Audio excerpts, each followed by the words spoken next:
Alright, here we go. Video 1. Don't know if anybody will watch, but we're gonna film it.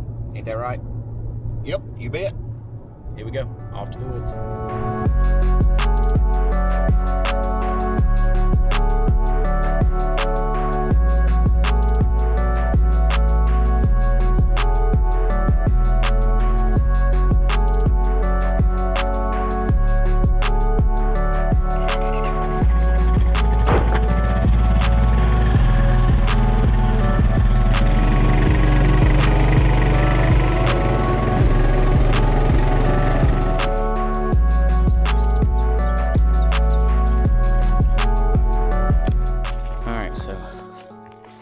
We have made it to the woods. Look, there's some deer poop right there. It's a good sign.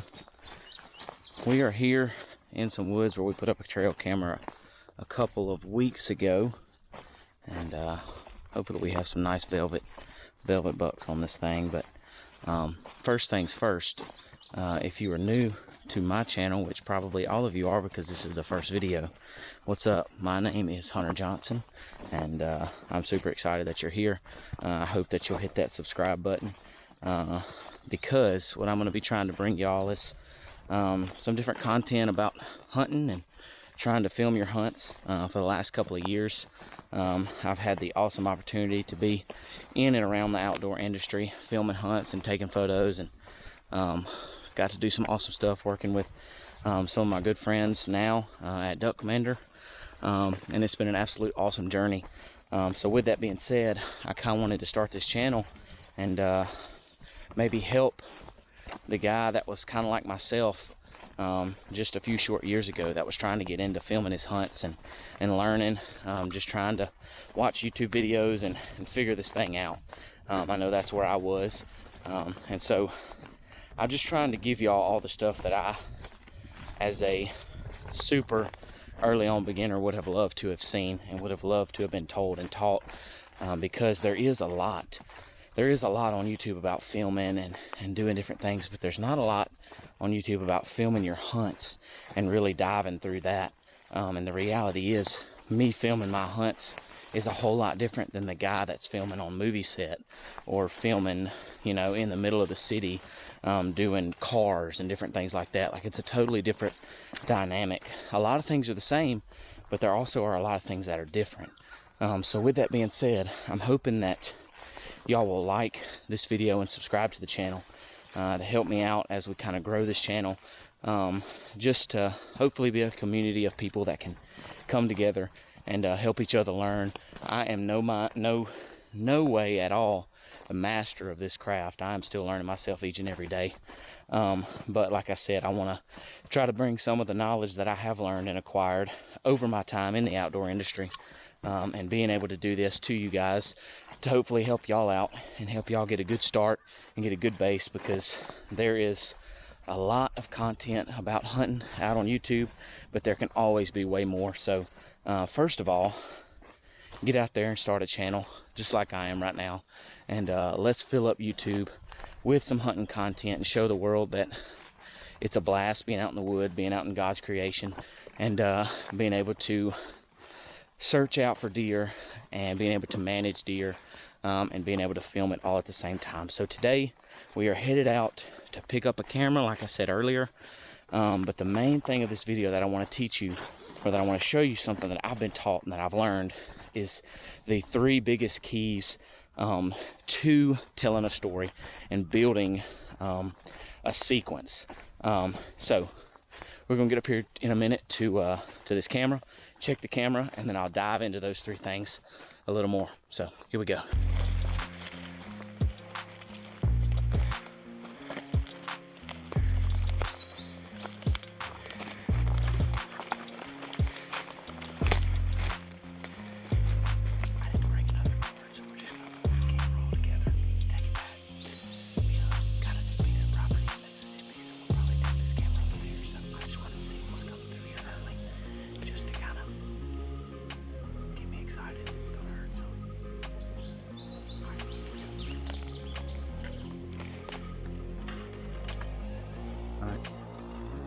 Got the camera sweating like a dog, but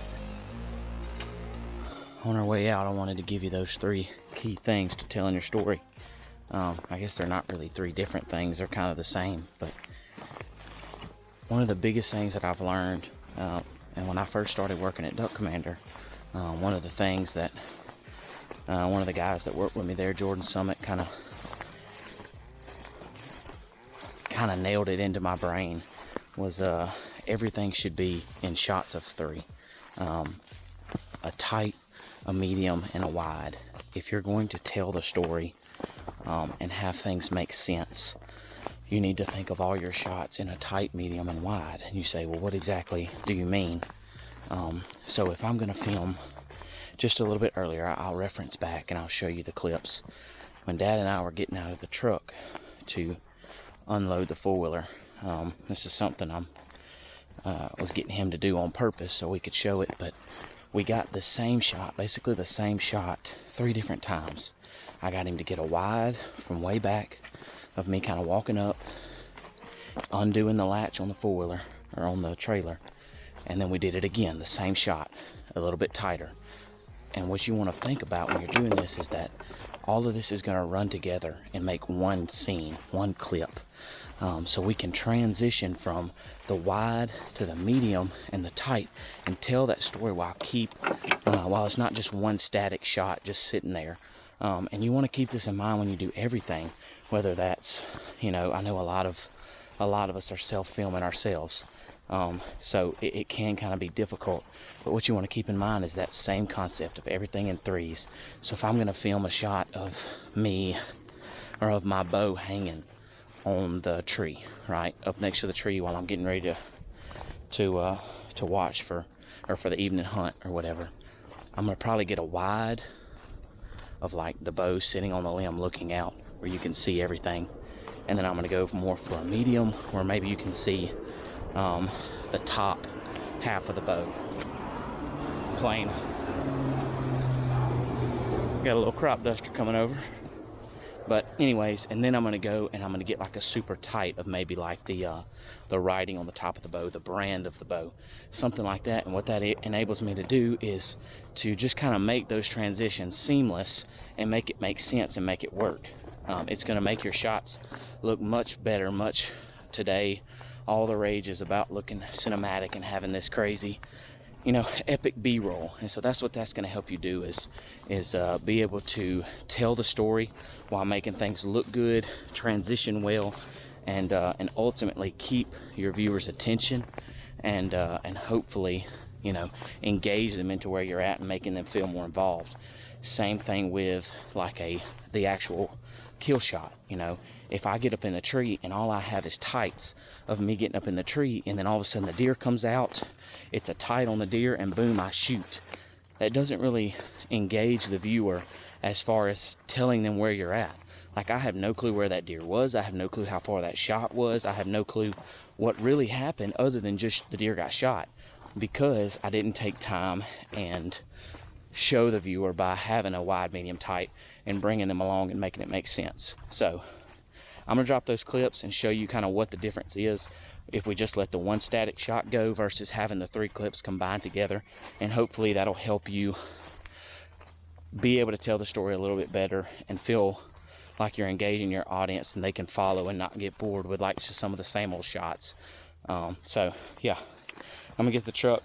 I am sweating like a dog. Good grief, it is hot. I'm out of breath, but I'm gonna get back to the truck and check this camera card, and hopefully we got some bucks. If so, I may show y'all. We'll see. All right, good? Yep. All right, so here we are, back in the truck. Moment of truth. They're liable to not be a single picture on this camera. Liable to be a giant buck. They're liable to be a bear. But we're gonna see. Live action. There's a deer.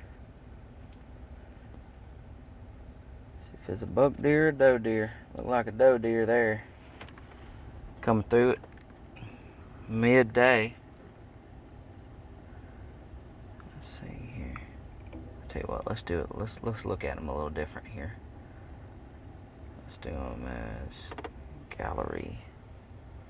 Okay. Here we go. Doe and a fawn. Uh-oh, a little spike buck.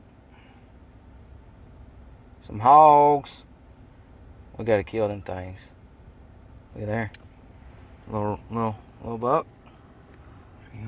Little buck and some does. Oh. That's a good one. That's a good one there. Wow, that's a nice buck. Let me look at it. Looks like he may get some more there too. Still got a little bit of growing to do. He may end up with some, wow, that's a nice one. So you'd end up 1, 2, 3, 4, 5. So a 10. Nice little 10. Coming out of that bedding just like we thought. Right back in here is a big bedding area. And we figured they would be slipping out right here. Nice. Nice. Doe. That's that same little 3-point. Hang with them does. Not too bad though. Not too bad at all. Well, not bad of a day. It's 11:30 and it is smoking hot. We are super sweating. So, but good camera pull. But all in all, going back to kind of what we talked about earlier, the main thing is having those different angles when you're filming is really going to make a difference in your storyline and telling everything that you do. It's going to make more sense as far as people being able to follow what you're doing. And it's going to look better altogether just because you do have those cuts. You do have those, you'll be able to make it look like you kind of punched in because you are taking those different shots with all those different angles. So, and that applies to anything, even like with photos. You know, if you're taking a sequence of photos, you don't just want to have the same picture, the same, you know, say you're zoomed in a tight just 30 times. You want to be able to put into perspective where you're at. So that's a wide of, say you're on the edge of a cornfield. You've got a wide where the camera is, and then a little bit, you know, like a medium shot of whoever it is messing with the camera, and then a tight of, say, the camera or the buttons or something like that. Just having those 3 different angles is going to give you a lot more variety, and without having to have completely new shots and completely new stuff. I know that's one thing me and Dad talk about a lot. He's like, man, I just get up in the tree and I feel like I film everything that's going on and it's still not enough. Well, if you'll take and you'll break every shot down into those 3 different shots, it will really help give you more content, and really make you be able to have better storylines and better, just where it makes more sense for the viewer and whoever's watching. And when you go back to put it together, it'll look really crisp. So hopefully y'all enjoyed that. Hopefully it brings a little bit of knowledge to you and helps you. I know, like I said, for me, that was one of the biggest things, was to be able to do that. And I could really see that my videos started to shape up and things started to make more sense. And it allowed me to be cleaner and crisper on my cuts. So hopefully that helps you out. If it does, like and subscribe to the channel. Hit the little notification bell so you can get notified when I do post other stuff. We got a lot of stuff coming. I've got some ideas of some stuff I want to film and get out to y'all. So hopefully you enjoyed it, and we'll see you next time. We out.